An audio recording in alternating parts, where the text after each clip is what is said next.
Which path for small businesses as Vietnam's retail sector faces major turbulence? Vietnam's retail market enters deep restructuring as short-term pressure rises, forcing SMEs to transform business models to survive in a more competitive market. Vietnam's retail market is entering a phase of profound restructuring in which long-term opportunities remain sustainable while short-term pressures are intensifying. In this context, small and medium-sized enterprises (SMEs) are facing a defining question of survival, adapt and grow, or be eliminated in a new game that is increasingly transparent, professional and competitive. Long-term potential alongside short-term pressure. According to Nguyễn Tuấn Minh from Vietnam Institute of Strategy and Policy for Industry and Trade under the Ministry of Industry and Trade (MOIT), the period from 2022 to 2025 clearly reflects the dual nature of Vietnam's retail market. While short-term growth has slowed due to the lingering impacts of the pandemic and global economic instability, long-term fundamentals continue to underpin the market's rare appeal in the region. In the short term, consumer purchasing power has recovered continuously. Shoppers tend to tighten spending, prioritizing essential goods and products and services related to health. Non-essential categories are under evident pressure. The government's decision to extend the 2% VAT reduction until mid-2025 underscores the persistent challenge facing demand stimulation. From a medium to long-term perspective, however, the outlook remains highly promising. With a population approaching 100 million, rising per capita income, and the rapid expansion of the middle class, domestic consumption is expected to become a key growth driver. By 2030, tens of millions of people are forecast to join the middle-income group, generating strong demand for goods, services, and more sophisticated shopping experiences. Against this backdrop, Vietnam's retail sector continues to be regarded as one of the fastest-growing markets in Asia. Notably, slower growth does not signal an overall market downturn, but rather reflects increasing differentiation. Certain segments and business models that adapt quickly are recovering and expanding, while many traditional models are gradually revealing their limitations. The period of 2024 to 2025 is widely seen as a turning point for the sector. Fast-moving consumer goods have witnessed the return of modern retail chains following restructuring, with some recording profits for the first time and entering a new expansion cycle. Electronics and information technology are rebounding in line with replacement demand. Pharmaceuticals are emerging as a growth area, driven by chain-based expansion and digitalization, especially as regulatory frameworks allowing online sales of over-the-counter medicines open up new space for development. By contrast, sectors heavily reliant on discretionary spending continue to struggle. Alongside market dynamics, the legal framework is also undergoing significant change.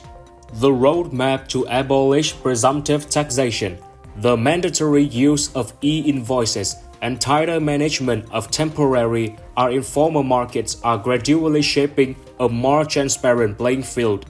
In the long run, this is a necessary direction, but in the short term, it erodes the informal cost advantages that many small retailers and household businesses have long relied on. Transformation as a condition for SME survival. Nguyễn Tuấn Minh noted that placing SMEs at the center of today's retail landscape highlights their vulnerability. The number of enterprises exiting the market over the past 2 years has remained high, predominantly among small firms with limited capital and short operating histories. At the same time, digital retail and e-commerce continue to expand, accounting for a growing share of total retail sales. This trend presents both opportunities and challenges for SMEs. On the one hand, online platforms offer broader market access with relatively low initial costs. On the other, mounting challenges are emerging as major platforms adjust fee structures, commissions, and advertising policies. With already thin profit margins, Many small businesses are realizing that channels, once seen as a lifeline, are becoming a heavy cost burden. In traditional retail, pressures have not eased. SMEs must compete directly with modern retail chains that have achieved scale and operational efficiency, while also meeting increasingly stringent regulatory compliance requirements.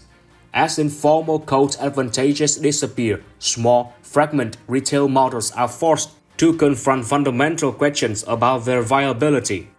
In reality, competition in retail is shifting from price wars to battles over business models and value propositions. Mass market, low-price segments are becoming increasingly difficult terrain for SMEs unless they can offer clear differentiation. In this context, SMEs have limited choices. The decisive factor lies in gaining transformation rather than superficial adjustment. First and foremost in internal transformation, encompassing governance, operations, and the application of technology.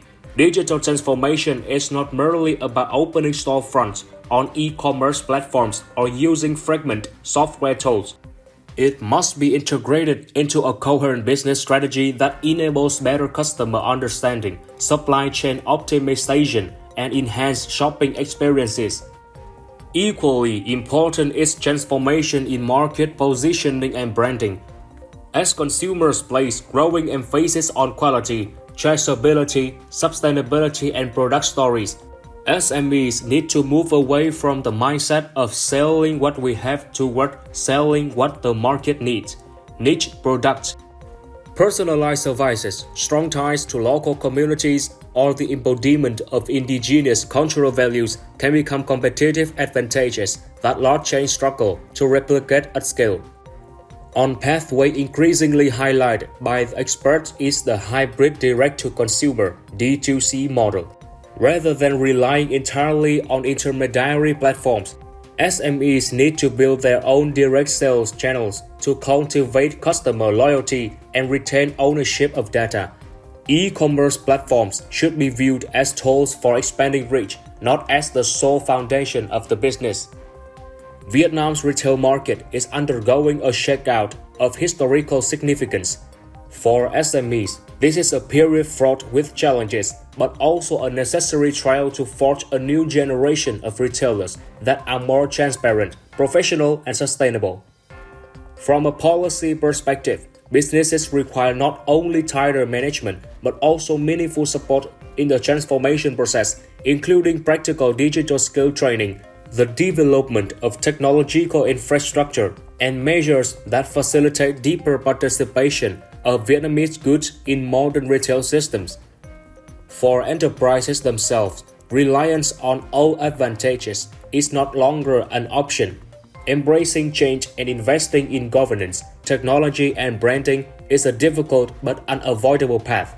Vietnam's retail sector remains rich in potential, but that potential will be realized only by SMEs with the resilience to navigate the shakeout and secure a new position within a rapidly reshaped order.